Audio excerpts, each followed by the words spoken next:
Peace, everybody. Greetings. Today, I want to make a video promoting this idea of the four prerogatives of the so-called Black American nation, which should be vigorously accomplished or pursued. Number one, the establishment of an independent nation.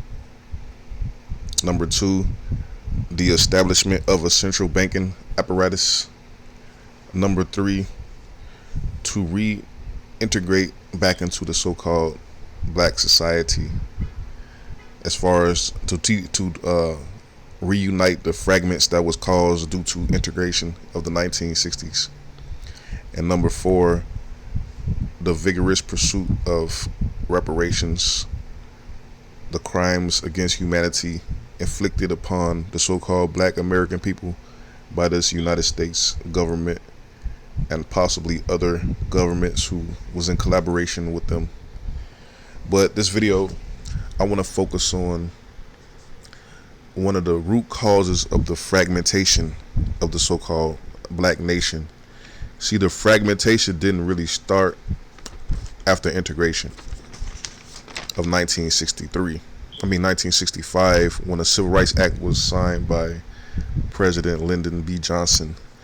The fragmentation started after Reconstruction, after the so-called American Negro was allowed to become a U.S. citizen, I think in 1886, after the 14th Amendment was passed, which said that black people, because they were born in America, not just so-called black people, anybody, they're now subjected to the laws of the United States. They just basically claims you as theirs. So by default, you're a U.S. citizen.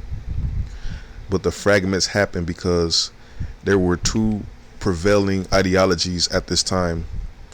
One ideology was led by people such as Booker T. Washington and Frederick Douglass, who believed that black people should practice self-determination, build themselves up without the help without, because Booker T. Washington got donations for his school from some so-called white powerful philanthropist. So 100% you can't say he was about not being, but he say they should, because he said a lot of them, if you read his book Up From Slavery, he say a lot of these so-called white philanthropists felt they was obligated to help the so-called black people in their ascension, because a lot of them made their fortune off of the slave trade and black oppression. So Booker T. Washington was actually getting reparations from these so-called northern white philanthropists to help him build his school, Tuskegee Institute, in which it led to Black Wall Street being established, because a lot of the graduates went around all over the country and built communities for themselves. They knew how to build structures, do architectural blueprints, they knew engineering. If you read his book Up From Slavery, he talks about this in detail.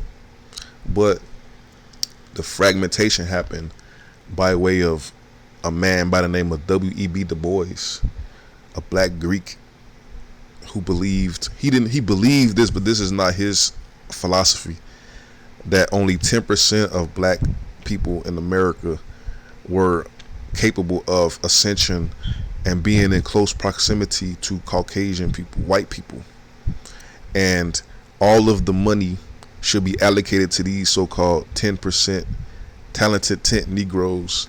And the only way for them to be a talented tent Negro is to go to a particular college and join a fraternity, and then they will be the leaders. He wrote this philosophy in his book Souls of Black Folks, when he promoted this philosophy, saying that only white people should or are capable of civilizing the Negro. People such as Booker T. Washington are misleading blacks, making them think that they can civilize and elevate themselves. But this fragmentation happened sporadically, because all throughout the so-called United States, you had people who were capable of becoming a talented tent, a small percentage of them, and they felt once they got into this position, as far as going to the fraternity, taking their little blood oaths, they were going to abandon the black community and pursue a life in the shadow of white America, to imitate them, to adopt their ways. They set the standard, the role model for us, the archetype of a civilized human being as a Caucasian man or woman, you know. And the closer you imitate that, the better.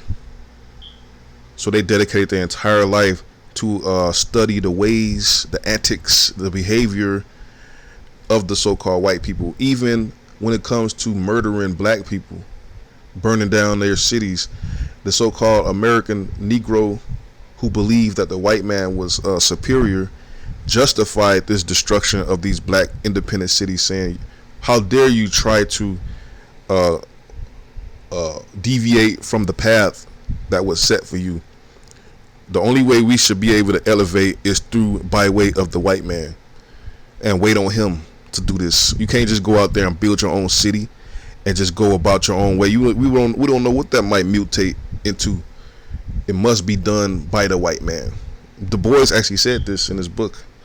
So when you see abortions happening by the millions against black women who are not black Greeks, who are 90%ers, when you see poverty, when you see the cities being destroyed, demolished, a lot of times this is led by a talented 10 black Greek.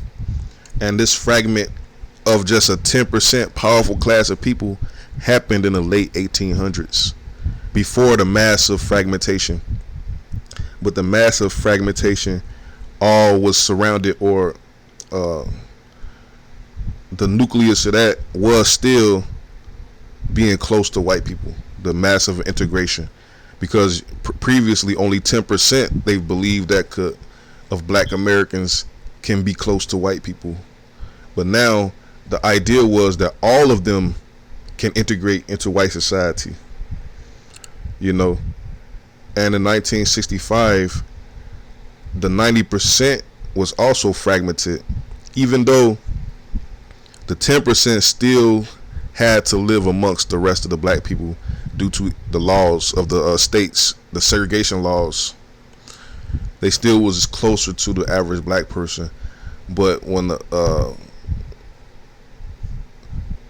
bill was signed into law, Civil Rights Act was signed into law, all of the talented 10 got up out of there. They left the black community. And then that was a fragment that already existed. They just was still connected by the hip, but they was released totally. All of the so-called Negro elites, the affluent blacks, they all got up out of there, left the black community. And then the upper middle class, the lower class, and then the super underclass, all was divided and fragmented into pieces. But all of them still saw white America, even though white America showed a monstrous, vicious tendency, a propensity to be extremely cruel against the so-called black people. They still hoped to be close to them, to be accepted by them. This is a disease. But the idea right now that I'm talking about is, in order for the so-called black people to reintegrate and fix these fragments, they have to totally abandon the idea that white people is the standard. There's people all over the world who can be a model into how you should conduct yourself. You have people in Africa and the islands, the South America. You have ancient civilization, or we even have homegrown people. You know, we have the Nation of Islam. We have the Israelites. We have a lot of nations in which we can model ourselves after. We have a lot of archetypes that we can model our individual selves and also our group after, other than Caucasian white people. Because white people in America, they practice homosexuality, they practice murder, they're very deceptive, they commit genocide, they what else they do? They're criminals. They have a massive amount of population in bondage right now. The money is not really shared evenly amongst the people.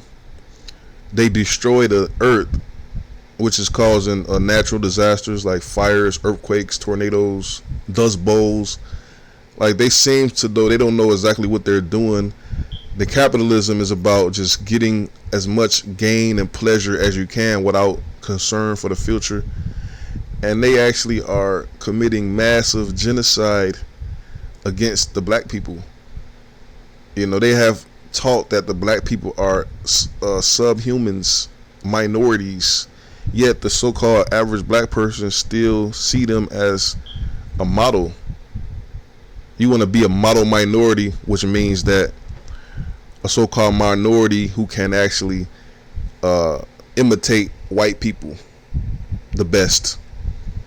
So all the so-called minority people in America see white people as a standard, and they're trying to compete with each other to see which one can actually portray that role better as a minority white person. But I think that that idea of white people, which is so-called white supremacy, that the so-called black people actually practice and believe in, I think that should be disregarded. That should be thrown out the window, because as long as you actually believe in so-called white supremacy, you will never see the need to establish an independent government separate from so-called white people. Like every thought that we think has the white man in the middle of it. You're not even allowed to think a thought independent of the white man. You're afraid to think an independent thought that maybe we should have our own government, our own nation, and maybe we should conduct ourselves in an international stage and practice self-determination and have all of the laws and rights of humanity, instead of being a subject to another group whose mission is your destruction. They're actually planning to eliminate black Americans from the world, and you're doing nothing about it. You're doing nothing to counter that. There's no counter maneuvers. There's no strategies to prevent that or to even escape this captivity. Like everybody has the right to escape captivity. We don't even practice human rights because this brainwashing. People gotta purge the white man out of their mind and think an independent thought. We should have a government. We should have land, power. We should have ability. We have this, but people are just, they just don't want to, because when you invested so much time into something, like black people in America have invested so much time into white society, you done gave them so much, you done invented so much, you done made them look so good, you want to get some return out of that, but you're never going to get a return out of that. They're not going to voluntarily give you anything. You're not going to get any reparations unless you take them to war and force the reparations.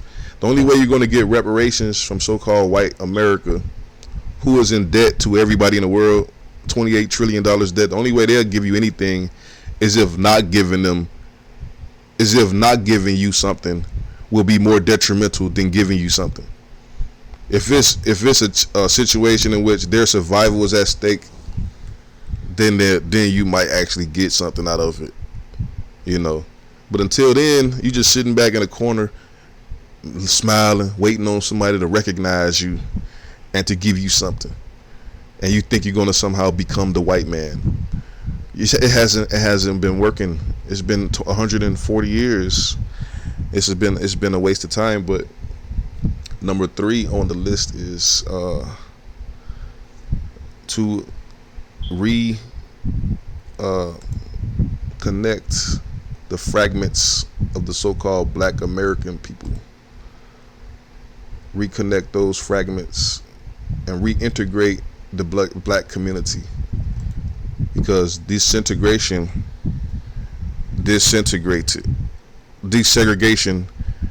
disintegrated the so-called black people into these pieces, these fragments. And the biggest fragment that existed prior was the division between the talented tenth and the rest of the so-called Negroes. And then number 4 is reparations. That needs to be done, but the only way that could be done is through force and power. And if you don't have power, that'll never be done. Hold on, what just happened?